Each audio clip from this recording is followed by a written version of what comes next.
Already, I can see we have quite the broad group of people represented today. Thank you so much for attending. Just a reminder, this webinar will be recorded, so you don't need to record it. We will share it with you after the presentation ends, along with the slides and any handout materials that we may have. And if you have questions during the presentation, please use the Q&A feature.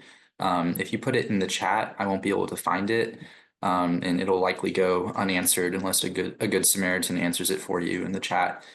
So please use the Q&A feature. We will have time at the end of the presentation for questions and answers. Please continue to type in your names and organizations. I just love seeing, who all is out there, who's interested in this. It helps us understand, who the advocates are and who the voices are in this very sensitive area.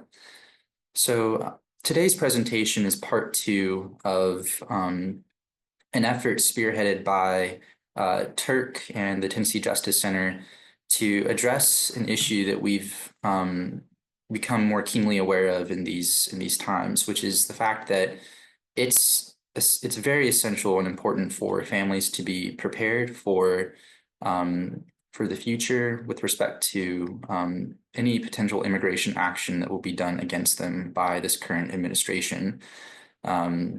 Times are very uncertain. We cannot depend on the court procedures, the legal process, as much as we could have in the past. At least that's what it seems like. So it's all the more essential that families, whether they're mixed, meaning some are citizens, some are not, or if everyone is a non-citizen, that they understand what needs to be done to prepare for the future. So with that said, I'll go ahead and get us started here. So today's training is, like I said, it's part 2 of a series that we started a couple weeks ago, where the vision was that we would connect community organizations with attorneys who can assist with this family preparedness plan. Attorneys would provide the legal advice and function as a way to enact some of these things that we're asking community organizations to do. And you, the community organizations, would be able to connect families, clients with those attorneys to get some of these things done. This training is free and it's open to the general public. If you're here, you're probably a healthcare provider, social worker, a community advocate, a church, and you're connected in some way, shape, or form with the immigrant community. Therefore, you have a better finger on the pulse, so to speak, about who these people are, what they need, than we might as attorneys. So this will be sort of a partnership where you connect us with those individuals and we get them the services that they need, and you can also provide some of those services. That's what we're going to teach you today. This will be recorded, like I said. You do not need to record this. It will be shared with you after the presentation ends. If you have questions, please use the Q&A feature. These are our speakers for today. My name is Josiah Mesra. I'm the Spear Foundation Fellow at Tennessee Justice Center, one of the staff attorneys. My area primarily focuses on nutrition eligibility and benefits. I also help with our immigrant eligibility. With me today, I have Emily Jenkins. She's also a staff attorney at the Tennessee Justice Center and the director of our Healthcare Justice Clinic. And we also have Tarsila Crawford with us from TIRRC. She's the Family Defense Counsel. And they will also introduce themselves when we get to their respective sections today. Here's our agenda. We're going to give you some background and context. You probably already know what the issues are, but I just want to lay them out for you so we all have a baseline understanding of what's at stake. We'll talk about powers of attorney for the care of minor children, preparing those for in the clinic setting and community-based settings, getting connected with attorneys for that, and other family preparedness considerations. And at the end, we will have a Q&A. So today, again, we need to talk about why is it important today, especially today, for immigrant families to have a family preparedness plan? There's a lot of risks out there, and we all have heard heart-wrenching stories about families who've been separated, where maybe one wasn't documented, but their children were U.S. citizens, and they were stuck in a situation where that family member had to be deported, but the U.S. citizens stayed in the U.S. and were separated. And now, those children don't have necessarily a stable family structure. They may have difficulty accessing bank accounts, benefits, healthcare. Today, we're going to talk about what to do in those situations, how to prepare for that potential eventuality. First, we need to understand who is at risk. There are a plethora of different immigration statuses out there. The ones that we're mostly concerned about are those who are undocumented. And they can be, again, in a mixed family, meaning that some are U.S. citizens or have a different status, whereas maybe the parents have an undocumented status. Those families are potentially at severe risk for this exact situation where they're just not prepared for what could happen, the worst case scenario where they're detained or deported. Who's of less concern, and that's with an asterisk. I think everyone should be concerned about the future, but the ones that we're less concerned about are those with a more stable status, meaning those who are considered lawful permanent residents. They have a green card. Their future is rather certain. They're potentially on the pathway to citizenship. There's no date that they need to be worried about, no deadline. The ones that have deadlines, such as asylum seekers or parolees, they need to meet certain deadlines to get documentation processed. And if they fail to do so, then their status could lapse and then they're considered undocumented. And the types of families that we're concerned about are those that have an undocumented member in them. So that could be the entire family, or it could be those mixed or blended status families that I talked about. So how can we prepare? And I will pass this on to Emily Jenkins in just a second, but she will talk about making the child care plan, finding out about immigration options, and then of course, knowing your rights. And yes, immigrants absolutely have rights under the US Constitution. It is misinformation to say that they are entitled to less due process than an American citizen. So with that, I will pass it on to Emily Jenkins. Josiah, as he mentioned, I'm Emily Jenkins. I'm one of the staff attorneys here and the director of the Healthcare Justice Clinic. And I just want to say I appreciate everybody who's attending today, because your attendance shows that you care about this community and understanding how to support your neighbors. My hope is that you will leave this understanding how you can assist them, and also just how you need to raise awareness, because that's really part of our biggest battle right now, is getting people to understand why this matters and who needs to be considering their options. As Josiah mentioned, there's multiple immigration statuses, with the fully undocumented being those most at risk. But to quote my late father, I will say, when you think about family preparedness, I would rather have it and not need it than need it and not have it.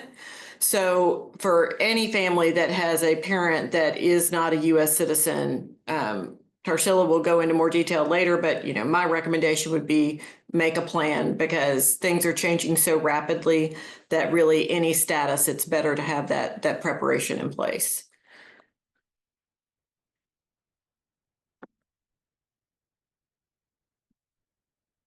So why it matters. If you've been involved in Tennessee for very long, then you know from the news, from your own personal experience, that our child welfare system is unquestionably overwhelmed. There have been multiple lawsuits surrounding this. There's been a lot of news headlines. There's a lot of need for children in our state that go into state custody, and there simply are not the resources to handle the children that are there now.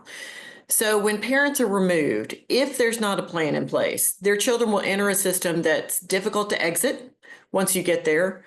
The children will often go into a series of inadequate and temporary housing. In their time in DCS custody, they'll experience disruptions in their ability to attend school and loss of connections to their known supports. When they enter DCS custody, relatives and friends can try to get them out and provide housing, but they have to overcome significant hurdles, paperwork, legislative, court barriers to become the guardian of their child.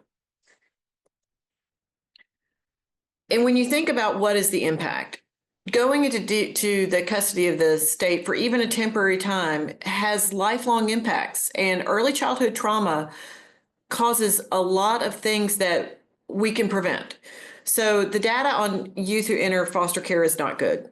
By the age of 21, 36% of them will have experienced incarceration. 31% will have experienced homelessness in the last 2 years. Nearly 22% of children that leave foster care at the age of 18 are parents themselves, and only 16% of them are enrolled in post-secondary education. This is not a recipe for a good outcome for these children. When you compare that to the stabilizing power of kinship placement, which is what we refer to when a family member takes in a child, a kinship placement minimizes the trauma. It increases permanency for the children because they tend to stay in their first placement. It improves their behavioral and mental health outcomes. It promotes sibling ties, as sibling groups tend to be taken in together. And it preserves cultural and community connections, all of which are things that improve the outcome for these children. This is why we want to make sure that we're doing the right things to equip potential caregivers. As attendees today, you need to understand what it means to sign up to be a caregiver for a child should their parent be removed or detained.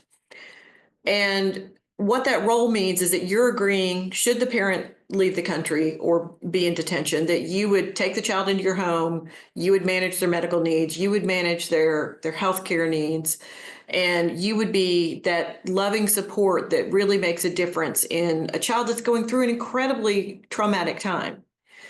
As part of that, you need to be aware of the supports that are available to caregivers. So if the child is a U.S. citizen, they may be eligible for SNAP benefits, which you may also know as food stamps or EBT. If the family that takes in the child is already on SNAP, then it may result in an increase in the family's household allotment. The child may be eligible for TennCare, free and reduced meals, and supports from the WIC program. All of these are important social safety net programs for U.S. citizen children should their parents be removed. That's where TJC comes in. So we didn't really give much background about who we are, what we do, but we're entering our 30th year serving Tennesseans. Our work primarily focuses around the SNAP and TennCare programs, and we assist with enrolling in or retaining benefits in those programs, and we also assist with obtaining services for people who are already on TennCare. And so in that role, we stand ready to support anyone who steps up to be a caregiver for a child.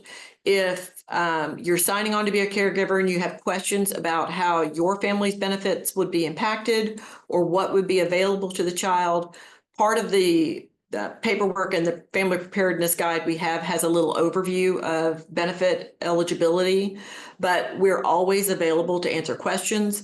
You can go to our website, tnjustice.org, and you can submit under the free help page, you can submit a case inquiry if you need assistance. You can call our main hotline. We are happy to stand by you and to provide whatever guidance we can that would assist the people who are taking on this incredibly important role for vulnerable children. With that, I'm going to turn it over to Tarsila Crawford from our partners with TIRRC, and she's going to go over what the paperwork looks like in order to establish that guardianship ahead of time. Hi, everyone. My name is Tarsila Crawford. I have two jobs. I am a family law attorney at Woodrick Law PLLC. I've been there since 2009. I do divorce, child custody, anything related to family law in that role. And I recently took on a second position, which is with Tennessee Immigrant and Refugee Rights Coalition. I'm the Family Defense Counsel there. and I'm assisting with education, events, and planning for families during this difficult time with dealing with possible separation of families. And what we're talking about today really is keeping families together and also helping those families provide for the children when they are together. We're talking about specifically how to do that in using the power of attorney for care of minor children. The power of attorney for care of minor children gives temporary caregiving authority for a child to a caretaker. One or both of the parents can sign the document to name the caregiver in Tennessee for the children in the event the parents are detained or deported. Next slide, please. So we get a lot of questions about power of attorney for care of minor children, and the main one is who needs this document? And the basic answer is that any immigrant parent who is at risk of deportation. You might have, as Josiah was mentioning, mixed status families where the children are US citizens, but the parents are immigrants. And so in that case, the immigrant parents should fill out power of attorney for care of minor children to make sure that their children are cared for in the event of deportation or detention. Next slide, please. It's important to know that this is not a custody order. This is not an order of a court. It does not give the caregiver a custody of the child. The parents still retain their parental rights in their custody, and the caregiver is given temporary authority to make certain decisions to care for the child. It allows the caregiver to enroll the child in school, extracurricular activities. It also allows the caregiver to obtain medical, dental, and mental health treatment for the child. It allows the caregiver to provide for the child's food, lodging, housing, and recreation. And that's the part of the statute that allows the caregiver to apply for benefits for the child, like the SNAP benefits that Emily was talking about. So, since the caregiver has the authority to provide for the child's food, lodging, housing, and recreation, they can help the child to continue to receive benefits that they've already been receiving or apply for benefits if they're US citizens. Parents can also add language to the form to allow the caregiver to arrange travel for the child to reunify with their parent or family in the event that they are deported. Next slide, please. So how do you fill out this form? This form is available online. It is created by the state of Tennessee pursuant to statute, and if it's filled out correctly, it is enforceable and usable by the caregiver.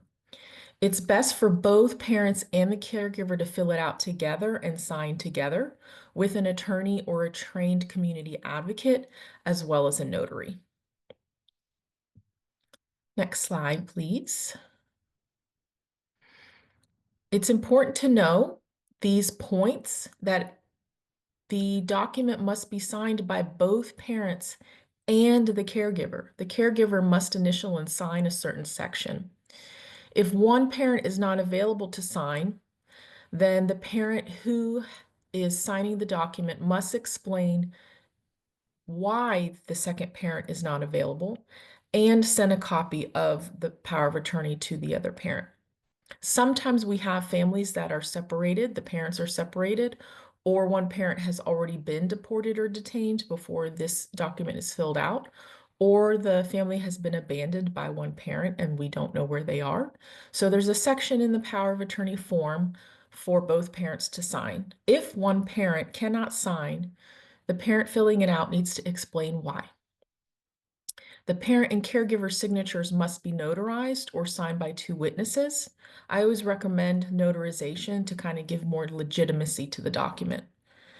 It's important for the designated caregiver to retain the original version and for the parents to keep copies as well. And it's important to remember that the instrument does not go into effect until the triggering event occurs. This means that while the parents are still in place in Tennessee, They will fill out this form with the caregiver and then keep it.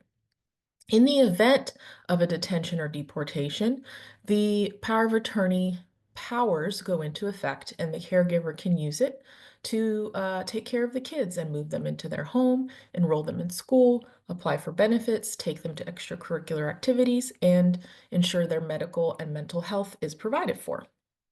And Josiah has put in the chat the link to the form. Anyone can fill this form out. Anyone can help someone fill the form out. You just have to be sure to be careful that you're not practicing law, that you're not an unauthorized practitioner of the law, meaning don't give legal advice. Just fill out the form as I've explained here. You can go to the next slide, please. So where can I use the form? The properly filled out form, completed by the parents and the caregiver and signed and initialed the way that is instructed within the form, can be used at school, the doctor, and extracurricular activities, as well as mental health providers.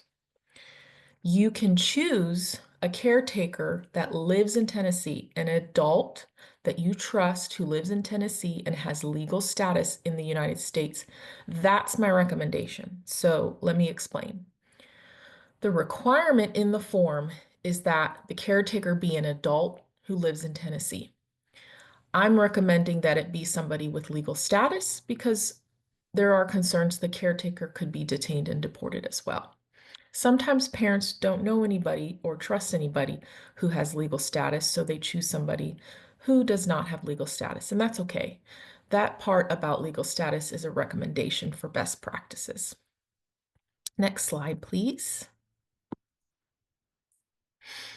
What else can you do to help protect your family, and what can community advocates do to help protect the community members that need assistance with these types of issues?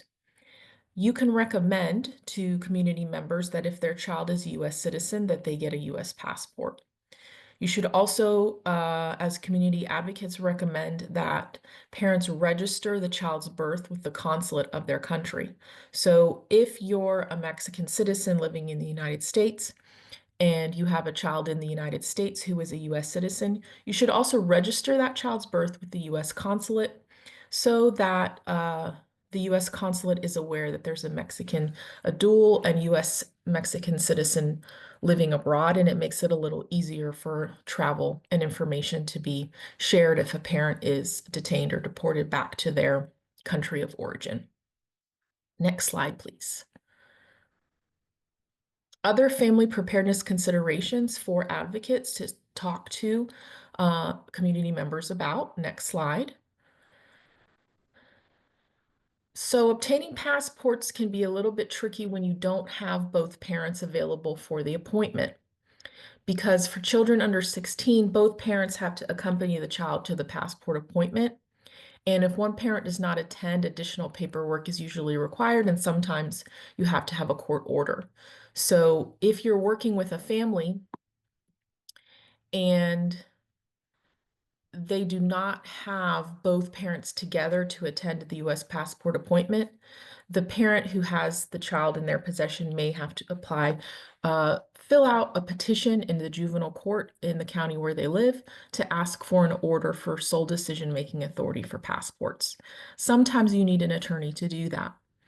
And this is a good opportunity for me to tell you guys about an attorney referral list that I'm creating to try to refer community members to attorneys who can help them with issues such as passports and other issues related to immigrant children needing assistance. You can email me at TIRRC. It's tarsila@tnimmigrant.org, and we'll provide that information to you. You can email me, and if you have any questions about how to help community members and families, and specifically related to passports or power of attorneys. I don't have all the resources to provide these services myself, but I'm trying to link attorneys who can help to family members. Okay, next slide. So if you go on TIRRC's website, you will find a resource page. I recommend that community advocates get a copy of the Family Preparation Plan, which gives a lot of detailed information, more than I have time to provide today. And it's a very good resource that's in Spanish and English to help community members. And so you should help people access that information on the TIRRC website. Next slide, please.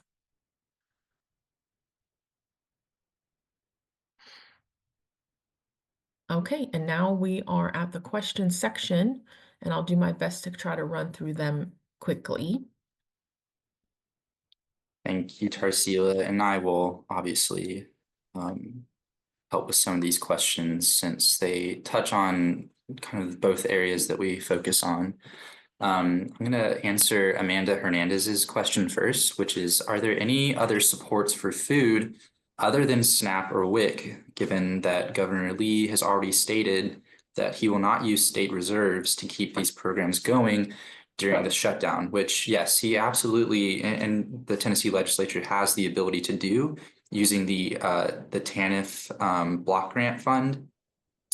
They've signaled that they will not do so for whatever reason. So I urge you, if you have a voice or a connection with the legislature or Governor Lee, please reach out to them and ask them to help during this next month. We're at the precipice where it's looking like November will not be funded for SNAP, so families will likely go hungry.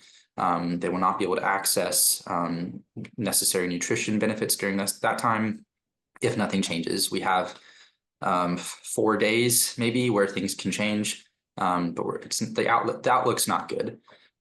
So to answer your question, Amanda, food pantries and other charity organizations for food are stretched thin already. A lot of them are assisting with the furloughed government employees.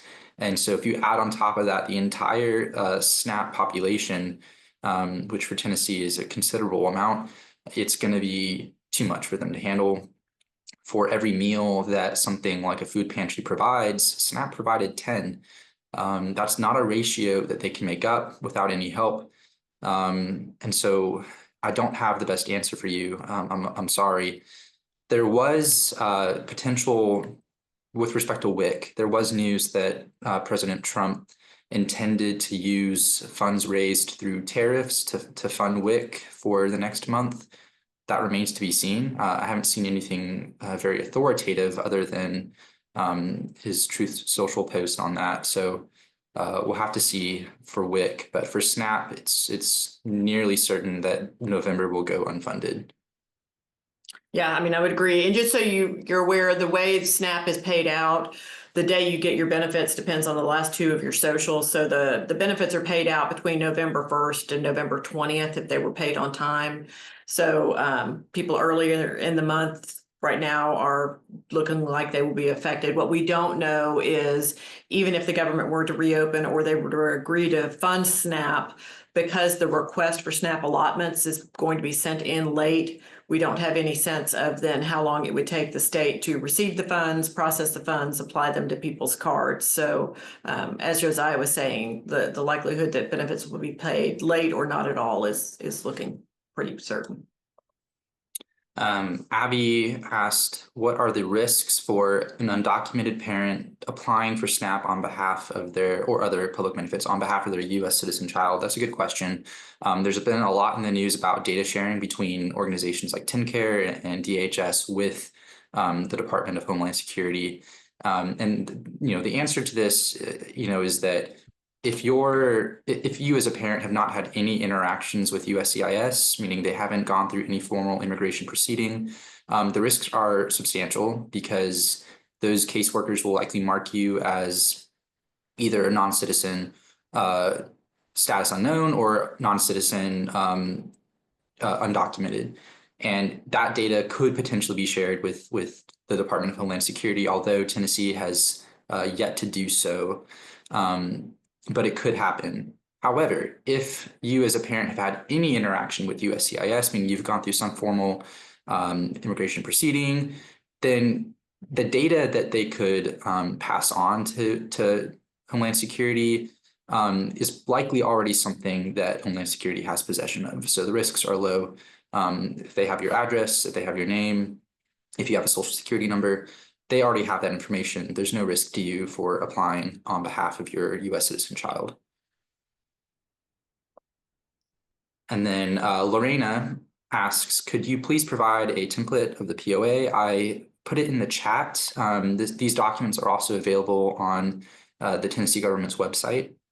Just make sure that you're clicking on the correct one. I can attach a link to that document in the follow-up email to this webinar. And I believe TIRRC has it. Tarsila, you all have it. It's in the Family Preparedness Guide that's linked on TIRRC's website in both English and Spanish, correct? I don't think the POA is in there. Okay. But you can get it online and you can use that link that Josiah provided. Kathy Rogers asked, what happens in planning for citizen children if a parent does not complete this POA form in the event that they are deported? That is when they would go into the custody of DCS. Yes. And sometimes you can get DCS to release them to a kinship placement, but that requires paperwork, that requires home inspections, it requires a lot of steps that can be avoided if you plan for in advance. If you're not There's able to plan in advance and and you see that situation where a child goes into DCS custody, as community advocates, you can try to help family members, local family members, or friends go to court to try to be the placement for the child. It, as Emily said, it is very hard to do, but you can still get involved in that court case to try to have a better situation for the child versus foster care. And I will say, I mean, DCS is not swimming in placements. If there is a viable community placement, they want to do that. They are not looking to bring more kids into foster care. So I don't want to misstate it, but they can't do that without following, all the steps they have to do to review your home and to ensure that it's a safe placement because they have obligations. So if you can avoid it, avoid it. But if it's already happened, then absolutely let DCS know that you are a potential kinship or community placement and that you would like to be considered for an option, and they'll work with you. It's just they have to go through a lot of mandatory steps to do that. Someone asked or stated, for unaccompanied children, after being released from the Office of Refugee Resettlement, they are placed with a vetted sponsor through ORR, who signs a sponsor care plan that states that their relationship with the child is a federal custodial agreement. Is that sponsor allowed to sign a power of attorney for the care of a minor if the child's parents are in their country of origin? So they're separated right now. The power of attorney form must be signed by the person with custody of the child. I don't know if a federal custodian agreement is a custody order. And I'm not sure why I don't know why the federal custodian would want to sign a power of attorney if they're the ones taking care of the child. So if you have a specific case that you have a question about, you can email me and we can talk about it in more detail, because I'm not sure if that federal custodial agreement is a custody order or not. It may matter, and this could be what the question's going to, where perhaps they're looking to apply for public benefits for the minor, such as Medicaid or SNAP, and is that custodial agreement sufficient to apply on behalf of that minor? Potentially, it's not something I've seen often. However, I do think that DHS, for example, for SNAP would accept the federal custodial agreement as sufficient authority to apply on behalf of the child, especially if the child is a member of that sponsor's household. It may be different for TIRRC. Medicaid is actually easier. Anyone can apply on behalf of someone as long as they attest that they're acting in their best interest. So it can sometimes be difficult to get TIRRC to answer questions if you don't have a formal custodian or guardianship agreement, but they'll accept an application submitted by basically anyone on their behalf. Are there potential risks for undocumented parents maneuvering in the system to obtain passports for children? My answer is probably yes, but Tarsila, I think you would have a better grasp on that question. I mean, I would think it's the same risk as any public benefit. If you're already in the system, I can't see why that would be a heightened risk. If you are fully undocumented and have never had anything where you've given them your home address in the system, then yeah. Any interaction that immigrants are having with the state, federal or local, is a potential risk. That's unfortunately the situation that we're in. Going to court is risky, going to passport office, local offices, going anywhere, leaving your house, which is why we have a lot of resources on the TIRRC website about how to interact with officials and law enforcement. So this is a good segue to knowing your rights, which is on the TIRRC website. There's a lot of good information about knowing your rights. If you're going to go to a passport office, I don't know if they're really looking for you. They're just, those people in the passport office are trying to facilitate you getting a passport. So those are kind of know your rights situations and assessing your own individual risk and deciding whether to take that risk or not. And that segues into Tony's question about where can families safely go to get passports? I guess emphasis on safely. You have to look up the U.S. passport office in your local jurisdiction, and you can do that by mail if you're an adult, but if it is a child, you have to have a in-person meeting at the passport office, your local passport office. But if one of the parents is unable to go to the passport office, there is an option to provide an attestation, a notarized permission for the other parent to go. So I would think if you have a blended status family where one parent is a U.S. citizen and one is not, you would want the non-citizen to do the notarized attestation rather than go in person to get the child a passport. Yes, and those are good options for undocumented or people worried about going. It's the discretion of the passport official to accept it or not. So I know it's hard. And that, I think we answered the how can I safely ensure parents are safe while they travel to passport appointments that are far away. Pretty much what we already answered, just to make sure that they know your rights. Cindy asks, what other types of power of attorney might immigrant families of mixed status need? I can tell you right now, if you have a child with complex medical needs, you may already have this, but you should get a advanced directive signed with a durable healthcare power of attorney as well, just so that there's somebody who can make medical decisions on behalf of the child, assuming that they lack capacity to do so. The other thing I'll mention is that, this session is focused mostly on the powers of attorney for care of a minor child. But if you have a blended status family that has a disabled adult family member, then they want to think about conservatorship or guardianship for that disabled adult, because it's the same issue of if the parent were to be removed, you have an incapacitated person, that there needs to be somebody who has citizen status designated to take care of that person's needs in the occasion of the parent or guardian's removal. Because once they're over 18, the POA for care of a minor child is no longer effective. So you would have to have a conservatorship, a guardianship, or the disabled adult, if they have capacity, can give a power of attorney to someone in the U.S. to continue to support them. Did you have any follow-up, Tarsila? I am typing in answers to some of these that I know we're not going to get to.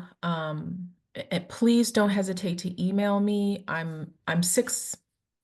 I'm 4 months into this job, and TIRRC has a vast network of support and resources and has primarily been focusing on immigration law, but family law issues are coming up daily.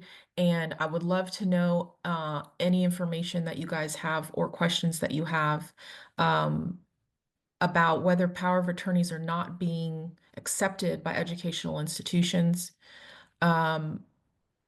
Because that's kind of the next step is filling these out, but then are they going to be used? Also, if you need referrals for immigration attorneys or family law attorneys that work with immigrants, please let me know and go on the TIRRC website. There is a resource line that you can call. It's 615-414-1030. That's the line that you should give to community members to call for questions that they might have, because that's the main hub for questions for immigrants, is the TIRRC resource line.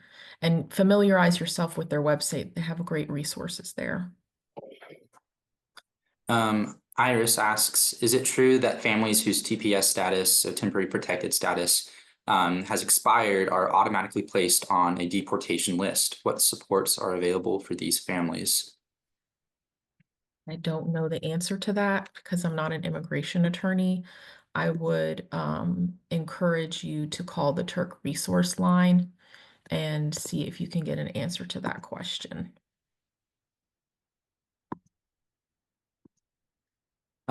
Lorena asks, what happens if the caregiver lives in a different state? Would the Tennessee POA work, or do they need to get a different one? I will say, you know, Tennessee's full faith and credit, or the U.S. government's full faith and credit clause requires that any legal determinations made in one state has to be honored in a different state. But Tarsila, I'll let you answer that. The statute says that for the Tennessee power of attorney form, it has to be, the caregiver has to live in Tennessee.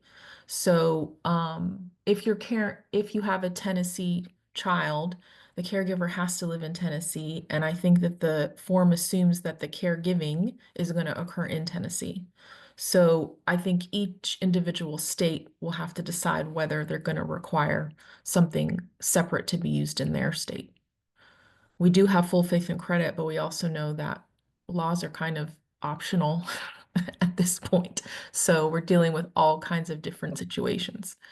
Well, and they get particularly complex when you're talking about custodian agreements and establishing legal guardianship of a child across state lines. There's a lot of very complicated federal rules about establishing guardianship across states. So that would be a higher level question. I think that this was the question that you were typing an answer for, Tarsila, but under 8 USC section 1642D, is the state unable to pass verification responsibilities onto nonprofits for eligibility status for any federal public benefit provided by state or federal funds? I have no idea. That's way over my head. I can say that's under active litigation. There are a number of states where there have been lawsuits that have paused the requirements for things like public health clinics to start verifying immigrant status. Tennessee is not one of the states that was part of the lawsuit where that has been paused. And so there are questions about what the rules are for the state imposing obligations on community health providers and nonprofits regarding verifying eligibility status. Certainly, we would argue it is they're exempt from those requirements, but it has not been subject to a legal test at this point. And that is the argument by those organizations, which is that Pro Wara explicitly exempted nonprofits from having to conduct those verification responsibilities. I think this question is probably in response to a memo that went out from the Tennessee Department of Health regarding this very question, which is that they're going to enact sort of a Trump sponsored push for verification of alien eligibility. So the answer is that it's being actively litigated.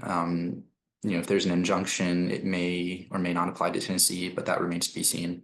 But if you're asking us, our opinion is that Pro Wara does exempt nonprofits from that responsibility. And I will say also that there are, if you're someone who's needing healthcare and you're trying to seek out options, that the Family and Children Services does have a Health Connect program that they run that helps just identify free and sliding scale clinics in your area. And through that, you can find ones that do not require U.S. citizen status for services.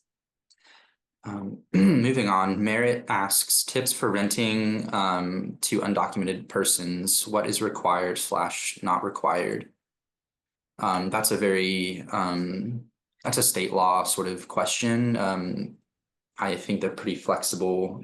I mean, I'm assuming this question is related to the law that was attempting to impose sanctions upon organizations that provide shelter to the undocumented. That's in litigation too. Yeah, yeah. I would say TBD on that one. I don't know that there's anything that requires an individual landlord to verify housing status, but the question is related to organizations that are providing shelter to the undocumented. So we would recommend reaching out to an immigration attorney on current status of that. One other thing I wanted to put on people's radar is that when we talked about public benefits, one thing I didn't mention is the relative caregiver program, which does allow for, if you are a relative within certain degrees, so, grandmother, aunt, cousin, I think sibling, who takes in a relative in Tennessee, that you can also be eligible for cash benefits of support through that program. So that's another public benefit program that can help people who are taking on these responsibilities. And the thought is, and the state's intent is good, is that if we're keeping these kids out of DCS custody, then finding ways to support the caregivers just makes sense. It saves the state money, it gives the kids better stability. So relative caregiver program is another one of those public benefits programs that you should be aware of if you're considering taking on a child, and the costs that'll be inherent in that. We've answered all of the Q&A questions, but there were some questions that were put in the chat. I do want to go ahead and for the folks who are stating that they're a food pantry, yes, please absolutely donate to these pantries at this time. They're already stretched, and they're going to be severely stretched this next month if SNAP goes unfunded. If you're one of those food pantries, please plug your website in the chat so that people can reach out to you and donate if possible. We're going to be leaning on you potentially these next few months. Where can I get info to possibly be considered as a community placement? That would mean that when we use the term community placement, we're referring to somebody who's already involved in the child's life through kinship or something else. If you're talking about that you'd be interested in becoming potentially a foster parent for these situations, then I would recommend reaching out to DCS for their foster parent training programs. And it's absolutely needed, regardless of citizenship status. There are many children in the state who need people who are willing to step up for them. So if you're just considering being an option for placement for a vulnerable child, regardless of deportation, the need is there. So reach out to DCS. And it's good to do the foster care program because it does all the pre-approval, so that if a child becomes available, or it's somebody that you know, or a community member that you know, you're already pre-approved. I think if you go through the vetting process for foster care placement through DCS. Yeah, and the difference between like relative caregiver and foster care kinship placement is that if you're a kinship placement or you're getting support from relative caregiver, then DCS is far less involved in an ongoing basis. You don't keep a case open, you don't have a caseworker. The daily board rate is half for relative caregiver compared to foster care. But there also can be advantages for being a licensed foster home and having a child placed with you in that way, particularly if you have a child who has significant behavioral or disability needs. Then the additional case management and support you can get as a foster placement may actually be the better option. It's not always a bad idea to have a more formal support system in place if it's a child that has more significant needs. And there's a follow-up question from Maria de la Cruz about that line of questioning. And she says, can an immigrant, no status, be a foster parent? So in my experience in juvenile court in Davidson County, DCS says the answer to this question is no. A person without legal status cannot be a foster parent, but that's not the law. As far as I know, and the judge can override DCS and say that a person without permanent legal status or no legal status can be a placement, might not be a foster parent, but can be a placement. So if you know of a situation where a child needs a caretaker and they have a family member that's available, but DCS won't allow it because they say they need to do background checks and they can't do background checks on non-citizens. Those are types of situations that you can email me. I'm trying to create an attorney referral list to help with these types of situations where DCS is impeding family or community placements. And you can email me about that if you know of a situation anywhere in Tennessee. And we know that, DCS is following their internal procedures and policies, and sometimes it's easy for us to understand, sometimes it's not. That's why it's good to have an immigration attorney to assist you, or a family law attorney like Tarsila, to answer a lot of these questions. Well, they want to be able to do background checks, which is their duty to do, and they don't feel like they can do a background check with somebody who's undocumented. But there's other ways, and an attorney could argue that a person who knows the child, is connected with the child, is a better placement than a random person who doesn't know the child's language or community.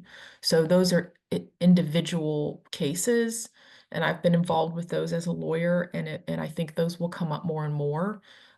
So I encourage people to email me if they know of a specific situation where immigrant children need an advocate. Yeah, and I will say, when we talk about the benefits of this family preparedness and what we're trying to get, the main goal is stability for the child.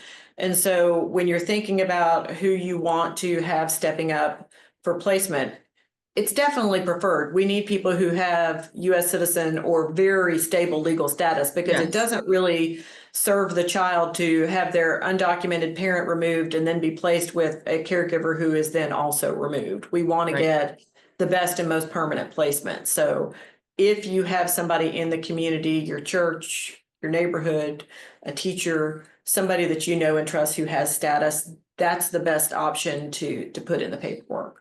Yes. Monica is giving us a hypothetical where there's an undocumented individual who needs medical assistance and they're traveling to another location. Can they ask for special or humanitarian permission from state to state? I might need to break this down in a few ways. So first of all, if this individual needs emergency care, they can absolutely go to any hospital with an emergency room to get that emergency care. Under EMTALA, hospitals are required to screen and stabilize patients who present to an ER with a emergency medical condition. They don't need to be insured. They don't need to be able to pay. That hospital has a federal duty to screen and stabilize that patient. In some states, that care is compensated through Medicaid, through the federal matching rate. In other states, it's not. However, every state does have a emergency medical care compensation route through Medicaid. So they can get emergency care in Tennessee. They can get that in other states. Some states are better about it than others. Another option is charity care. So if that individual can't afford some kind of treatment, they can request charity care through that hospital. Every hospital who is a nonprofit and receives Medicare or Medicaid patients has to have a charity care program. And some are good about advertising it, others are not, but they can request that care at that hospital. And again, some states have more generous programs than others. California, for instance, has a very generous Medicaid funded, state funded care program for non-citizens. Tennessee has kind of the bare minimum. Anything to add? Yeah, I'm not sure the question about travel, that sounds like it's more about the safety of travel and the risk of being detained during travel. I don't know of anything that protects you from the same risk you would have anywhere else when traveling, just because you happen to be doing so for medical purposes. I recommend going to the TIRRC website. There's a Know Your Rights packet in English and Spanish about how to deal with stops by law enforcement in your community or at work. And those are very helpful to try to figure out how you would prepare if you need to get on the road. If you're somebody in this webinar who works in a hospital and you have more questions about immigrant eligibility for programs like Medicaid or the marketplace, or just questions about those programs in general for general eligibility, I highly recommend that you sign up for our Medicaid boot camp, which is going to be on October 29th and 30th of this month. It is a paid training. However, you will get continuing education credits if you're a marketplace navigator or an attorney. Yes, the recordings will be available. We're going to place those on our website. I'm not sure if they'll be on TIRRC's as well, but this will be available as an on-demand, and we would highly encourage you to share it with people in the community. That's our biggest hope, is that this will be used as a way to spread awareness. It'll be posted on our YouTube account as well. Jessica asks, and we're nearing the end of this presentation, but Jessica asks, how can parents and caregivers facing potential deportations ensure that in the case of an arrest, that they are given the option of their children being removed with them, if that's their wish, of course? They have to communicate that to ICE. And unfortunately, that hasn't been a problem because the administrative's goal is to deport as many people as possible. So US citizen children are being deported with undocumented or even documented parents. There's really no like form to fill out that I'm aware of. I would ask an immigration attorney because I'm a family law attorney, but I think that if a person is detained and they are being deported and given notice that they're being deported, I think they will have an option to take their children with them.